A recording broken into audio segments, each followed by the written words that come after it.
খাগড়াছড়িতে ঘোলা পানিতে মাছ শিকারের চেষ্টা করা হচ্ছে। আপনারা জানেন খাগড়াছড়ির গুইমারা এলাকায় ইতিমধ্যে ৩ জন নিহত হয়েছে এবং সাধারণ মানুষ ৩ জন নিহত হওয়ার পরেও এই ৩ জনের কোনো ঠিকানা পরিচয় এখন পর্যন্ত পাওয়া যায়নি বলে শুনেছি।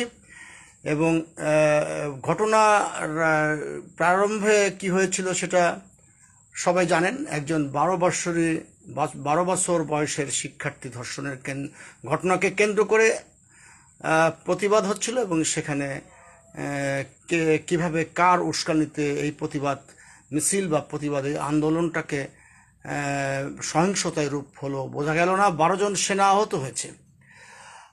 টিআইবি অবশ্য বিভাগীয় তদন্তের দাবি করেছে। ওখানে খবরে প্রকাশ হয়েছে যে বিগত 1 বছরে 7 জন আদিবাসী ধর্ষণ হয়েছে। ধর্ষণ হচ্ছে সারা দেশব্যাপী হচ্ছে, কিন্তু আমরা কখনোই এই ধর্ষণের কারণ উদ্ঘাটন করতে যাচ্ছি না। কেন ধর্ষণ হচ্ছে? ধর্ষণ কতগুলি কারণ হতে পারে। যদি কেউ এখানে অশান্তি সৃষ্টি করবার জন্য, এখানকার সহিংসতা তৈরি করবার জন্য করে থাকে, সেটা প্রশাসন যেমন খতিয়ে দেখবেন, খুঁজে দেখবেন। এবং ধর্ষণের স্বাভাবিক প্রক্রিয়ায় যদি ধর্ষণ হয়ে থাকে তাহলে সমাজ কিভাবে অস্থির হয়েছে এবং সমাজে সহিংসতা কিভাবে বিরাজমান হয়েছে সেইগুলো খুঁজে দেখতে হবে। প্রকৃত অর্থেই এটা কোনো প্রতিশোধ কিনা ধর্ষণ, নাকি স্বাভাবিক কারণে ধর্ষণ হয়েছে, যে এই ধর্ষণের কারণগুলো সমাজ বিজ্ঞানীরা খুঁজে দেখবেন।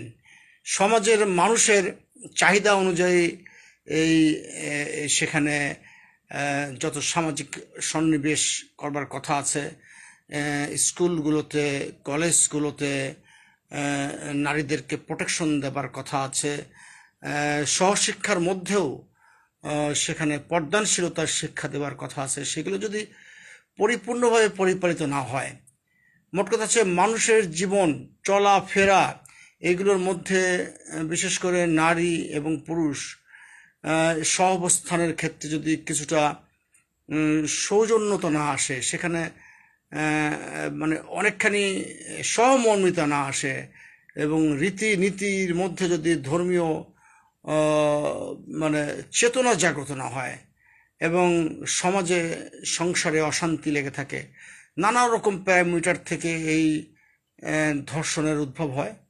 প্রথমত হয় প্রতিহিংসা থেকে, দ্বিতীয়ত হয় জিজ্ঞাসা থেকে, তৃতীয়ত হয় মনোকামনা পোষণের ব্যতিক্রম বিকল্প পথ খুঁজে নেওয়ার পিছনে কী কী কারণ আছে সেইগুলো নিশ্চয়ই সমাজবিজ্ঞানীরা খুঁজে দেখবেন।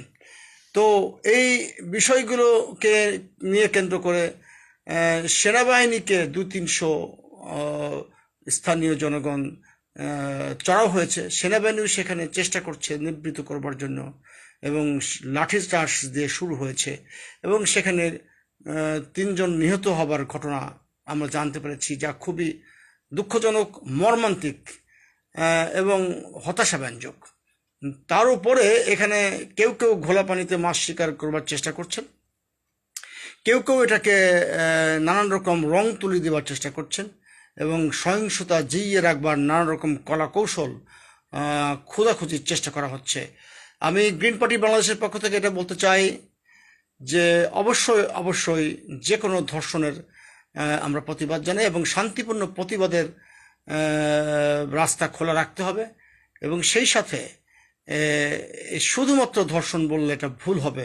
একদম 12 বছরের কিশোরীকে কি বলবেন আপনারা? ধর্ষণ বলবেন নাকি এক ধরনের মানে খুন বলতে পারেন আপনারা, মানে যদিও জীবন্ত খুন বলা হচ্ছে।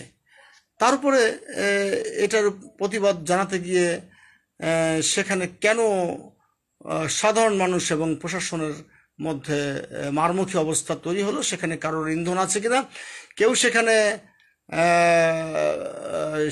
মানে কি বলে ঘর পোড়ায় সোলা পুড়িয়ে খাচ্ছে কিনা, এগুলো দেখবার বিষয় রয়ে গেছে।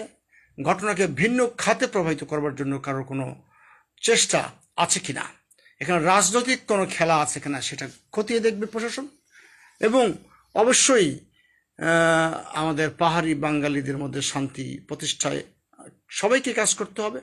সবাই আমরা বাংলাদেশি, মনে রাখতে হবে আমাদের ভাষাগত পার্থক্য, এলাকাগত পার্থক্য থাকবে, কিন্তু আমাদের ধর্ম এবং বর্ণের বিভেদ থাকবে, পার্থক্য থাকবে, কিন্তু আমরা দিন শেষে একই ঘরের একই চালে একই ছাদের নিচে বাস করি। আমরা মানুষ এবং বাঙালি, বিশেষ করে আমরা বাংলাদেশি। এবং এই বাংলাদেশের পাহাড়ে এবং যে অশান্তি, রক্তক্ষয় যে তৈরি হয়েছে, এর পিছনে কারোর উস্কানি আছে কিনা সেটা প্রশাসন ক্ষতি দেখবেন। আর একটা বিষয় আমি খুবই আশ্চর্য হয়েছি যে আমি বিকালে নাগাদ একটি লাইভে এসেছিলাম, সেখানে কি জানি আমার লাইভ কি জনগণের কাছে পৌঁছায় কি না আমি ঠিক বুঝতে পারছি না, এই টেকনিক্যাল কারণটা। বেশ সেখানে ভিউ খুব কম, লাইক কমেন্ট তো নাই বললেই চলে। মানুষের মধ্যে মৌলিক মানবিক যে মূল্যবোধটা, সে মূল্যবোধের অভাব দেখা যাচ্ছে।